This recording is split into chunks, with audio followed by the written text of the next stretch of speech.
Yeah, I think it's going to be a fun summer for us now that everything's opening back.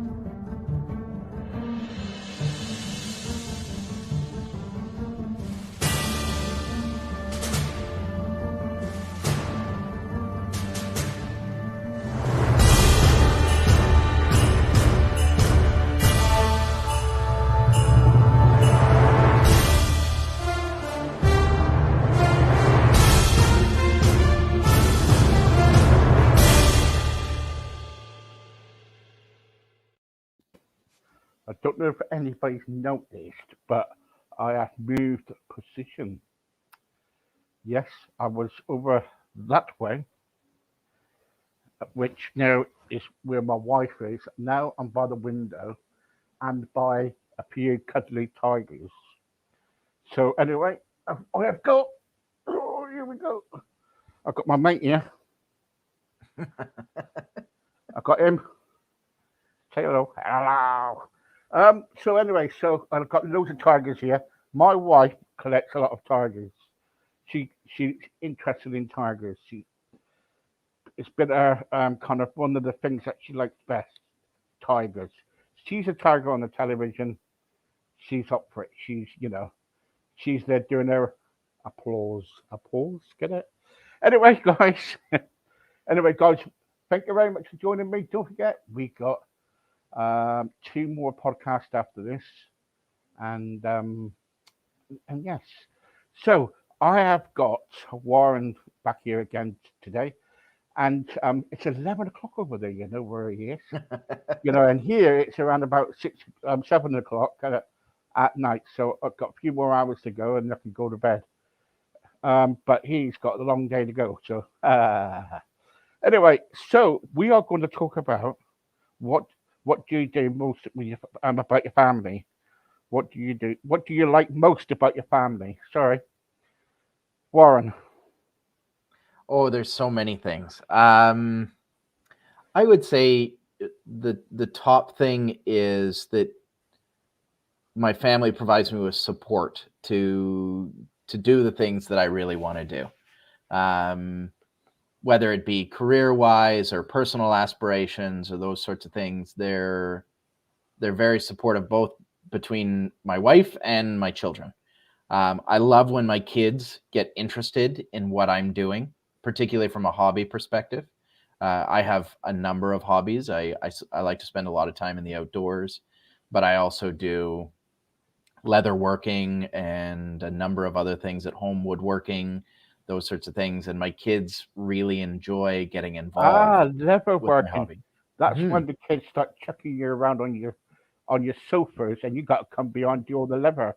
That's called the leather art. No, it's like making wallets, that sort of thing. So Oh, right. I Okay. made my Okay. own wallet and that sort of stuff, my own belt, and it's to me those sorts of things are cathartic. They're like a form of meditation, and when the kids want to get involved with them and do them with me, it makes them that much more fun. Okay. Before we started, you said to me during the holidays you got things planned for like holiday.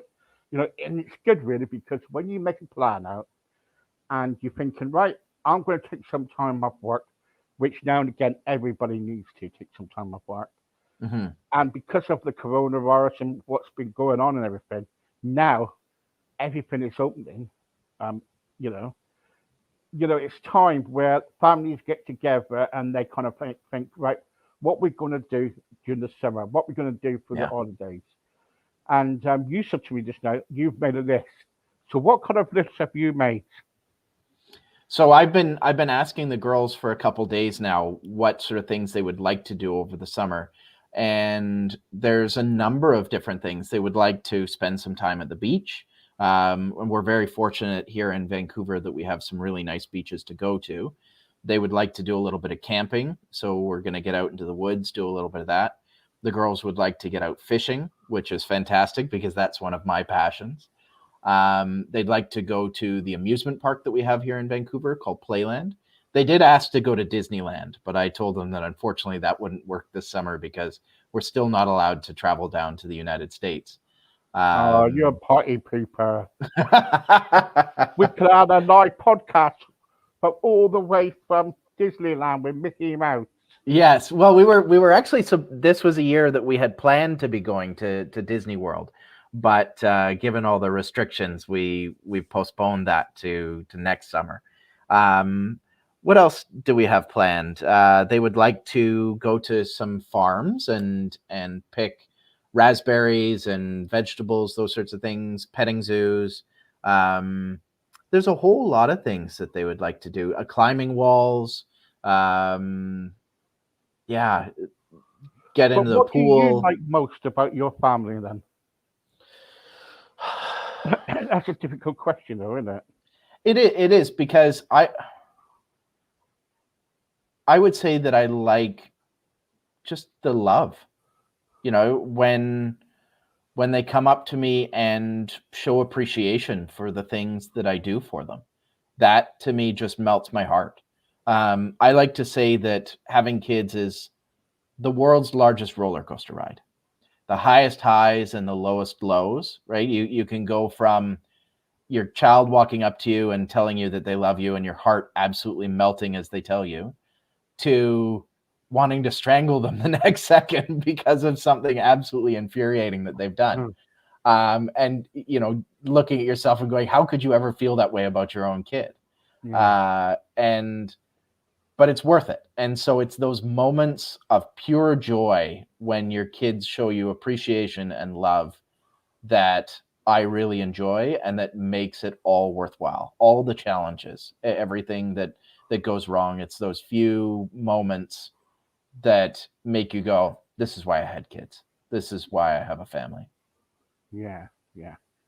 Um, with your family and everything, sometimes fam families do quarrel. So do Oh you yeah. kind of like when you plan things like to go away or on holiday or a break, over a year or they say vacation, you know, Yeah. and we say holiday.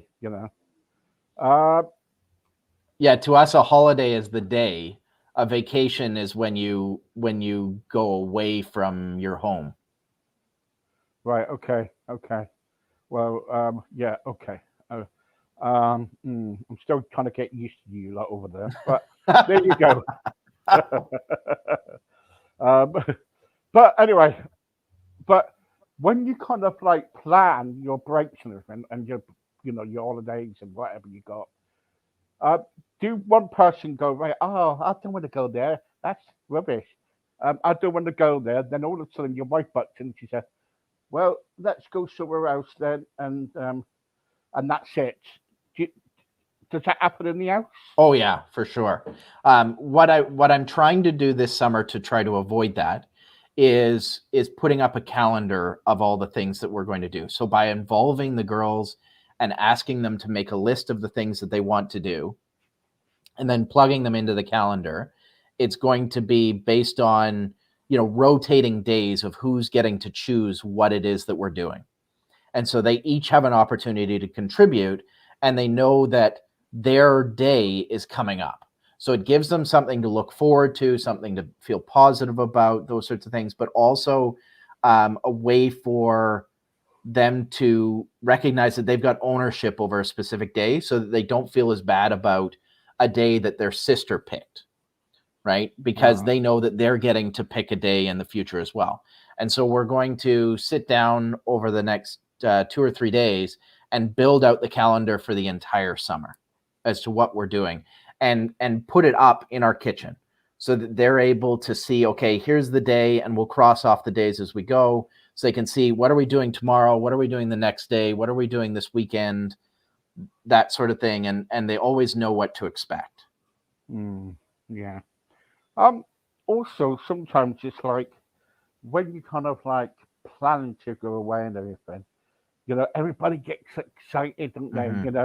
And have you ever done this where you got excited, you're planning to go away, and all of a sudden, last minute thing comes in and thinking, oh, I can't go now.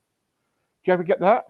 Yeah, yeah, it's definitely happened a few times. With my wife and I, we try to, even if one person can't go, we try and run the trip anyways. And then the other person can join when they can, or that sort of thing. We have had to cancel trips in the middle of a trip because of children's behavior. We were on a camping trip. This was a couple years back, and we'd taken our camper trailer out into the wilderness, and the behavior of our girls was just so bad, and we were getting so tired of it. Everybody was run down. Nobody was sleeping properly, that sort of thing, that we called it a trip about 2 days early. We just said, enough, we're going home. Sorry, but this just isn't working. And we came back, and the girls were very sad to have the trip ended early, but it was to save everybody's sanity. So, that definitely does happen.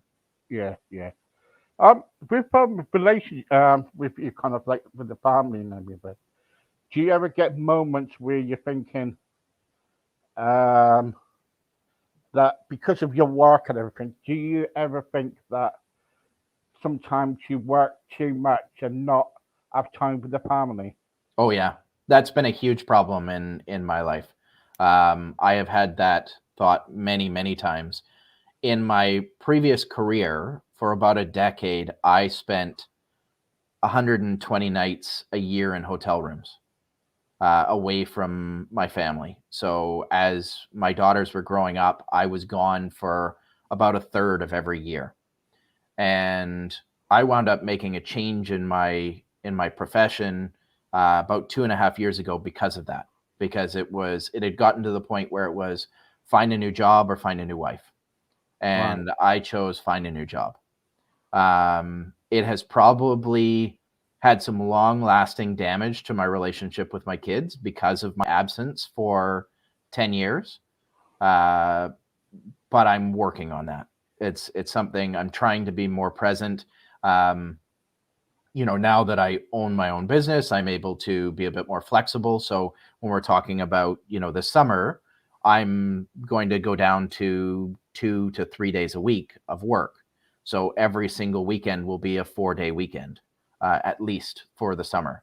And so the idea is that I'll be able to spend a lot more time with the girls doing activities that they want, including myself, put away the phone, no contact with work, that sort of thing for those days, so that I can really focus on my relationship with them. Because I think sometimes we do need, when we got children, do need for some time to be off work, for some time kind of like, right, I'm going to spend my time with my wife and with my family, children and everything. Yeah. Because, sometimes if you keep working and working and working, some people do lose their families, in the end. Yeah. And I was very close to that. It was really detrimental to my relationship with the girls and with my wife, because I was gone all the time. And even when I was home, when I wasn't staying in a hotel room, there were lots of nights that I was working until midnight. And so I was never around. My wife was left to raise our 3 daughters essentially on her own. And that's why I made a change in my profession. It cost me a lot in terms of financially, but it was the best possible thing I could do for my relationship with my wife and my kids. Right. Okay. So, are you a close-knit family then? Yes and no. I would say that we're a very open family with each other, but there's definitely some conflict still in the family. There's big issues around jealousy with my kids, particularly around attention and time, likely because of my absence for such a long period of time. So the Do you have girls, your favorites? do I have favorites of my kids? It changes moment by moment depending on their No, behavior. but you're laughing there. I'm just saying, do you? Sometimes we do, or don't we? Our parents, we do have our favorite. We're thinking, that's my favorite. Yes. But Yeah, I we're love the certainly, other one. But I mean, we're not supposed to, but yes, it happens. It's inevitable.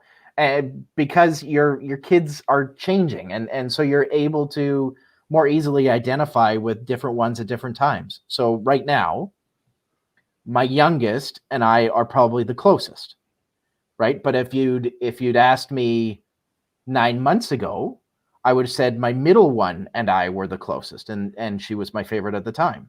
Okay, I'll ask you about in 6 months' time if you Exactly, and if you it feel would probably will have changed, yeah, yeah. right? So it's one of these constantly things that constantly evolves based on where you're each at in your life and what's going on. So the youngest one and I are kind of sitting back right now watching, all the emotional and mental health issues that are going on with everybody else in the household, kind of going, what's happening here? And the rest of the three are kind of spinning with ADHD and depression and anxiety and all those sorts of things. So the two of us are sitting back wondering how we help and how we get involved without really knowing what to do. Yeah. But we're going to talk about disorders next week, mental health disorders in children. That's one topic that we've been asked to do. So I'm looking into that at the moment. Okay. But with children now, it's like I remember meeting my wife's children for the first time. Can you imagine that walking through the door and all of a sudden you see 7 children there, 7, and they were all running around, all kicking off and whatever they done and everything else like that. And my partner then, now, Michelle, split up with her old man and something, he walked out, whatever. And it doesn't matter about that. And I thought to myself, what have I done? What have I done? Because, but the trouble is, I loved every minute of it because, especially the younger ones, they could relate to me, and things like that. I remember one particular time where I always talk about it because it makes me laugh. But I remember I was sleeping on the sofa one day, and one of our children came along, the little boy, and he came along and he whacked me over the head with a bottle, and he said, "Steve, drink, drink." So I went out there, and I got him some. Was it orange juice and milk? I got him some milk, and he wanted some orange juice. So I filled it up with orange, filled it up with milk, and he whacked and he chucked it at my head, a bit of fun, and what it was, we only had orange juice. We ran out of we only had milk. We didn't have no orange juice. So and he loved orange juice. You give him a bottle of orange juice, put in this bottle, he's gone for the night. You know what I mean? Yes. But, and the trouble is, so see with children, why am I mentioning that for? It's because of the tension side of things. You know what I mean? Yeah. And I think children do love a lot of attention, and if you're kind of giving only one person attention and the rest of them are not, do you find that there's like a rift, bit of jealousy coming in, and you're thinking next minute your wife kicks out and saying, "Why are you paying attention to, your daughter there, but you've got about other daughters here as well?" Yeah. You know what I mean? Yeah. Well, that's exactly why we're not supposed to have favorites.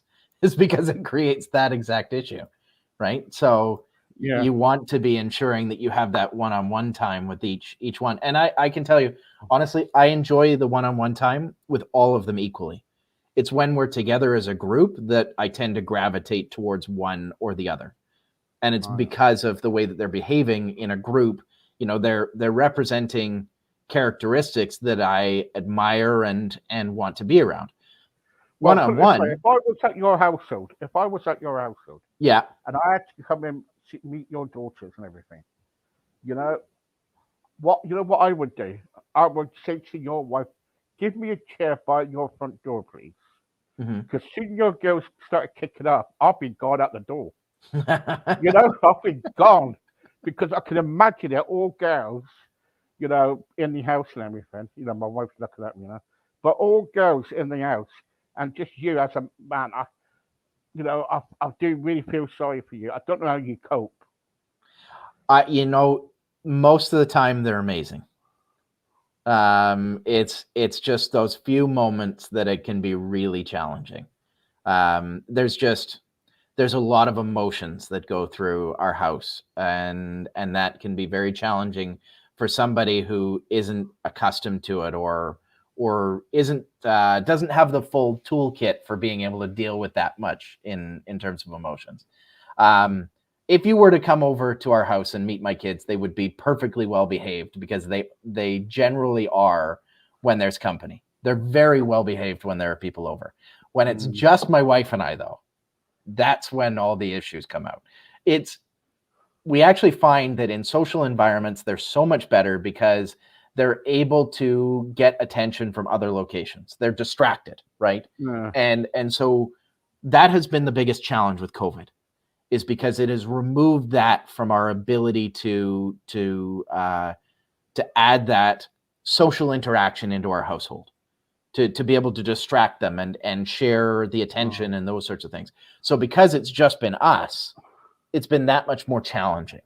And so more than anything, I am looking forward to having those social interactions back in our household, just to allow for that distraction and sharing of attention and those sorts of things. Well, I'll be praying for you. Thank you. I wish you all the best. What happened in my house? No way. I'll be tearing my hair out. But I'm losing it pretty fast. It's coming out really quickly. So, but I don't. The trouble is, we'll see. When you got like kind of like 3 girls and your wife there, do you ever feel like thinking, oh, what have I done? I've got 3 girls, got my wife, my wife, and they're all having to go up because I'm a man and everything. And you see things around, girly things, don't you? Like makeup there, and everything. And it's, and all different other stuff. And you're thinking, what's going on here? I think you just have a boy for a change, have another one. We can't have any more. My wife had some medical issues and had to have a hysterectomy. But I think every parent asks themselves that question, whether they've got boys or girls. The whole "what have I done?" I think every single parent goes through that and thinks, "What have I done?" But the girly things don't bother me. It's just the emotional outbursts that get to me. And it's funny. I was mentioning earlier, I try and do one-on-one time with each of them. And when I'm one-on-one with each of them, they are amazing.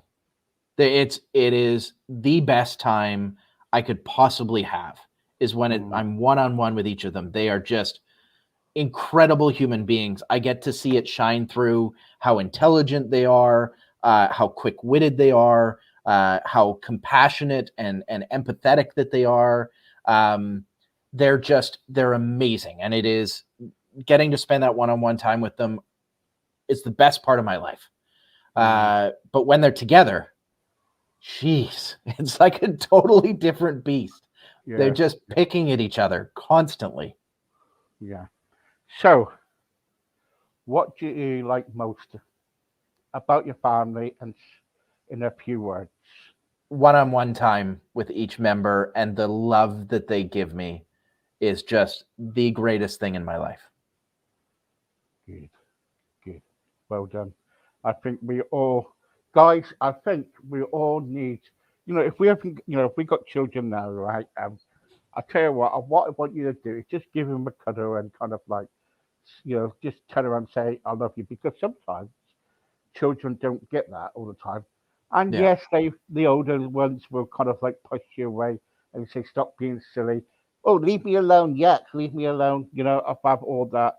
But really, guys, just show them some love, and they'll probably love you back, or they'll probably hit you back. But in the meantime, thank you very much. Thank you very much again, Warren. It's my pleasure. I look forward to chatting next week. Yeah, you take care. Have a good day at work. Thank you. I hope it's really, really busy, and and it gets really, really busy. Oh, by the way, thank you. By the way, in a couple of hours' time, I'm going to bed, so you can enjoy yourself. Okay, Warren. Thank you, sir. Thank you very much. Thank you. Bye. Bye-bye. Bye. There you go, guys. I'll be back around about 8:30. I think 8:30. Yeah, it would be 8:30. Okay, see you later.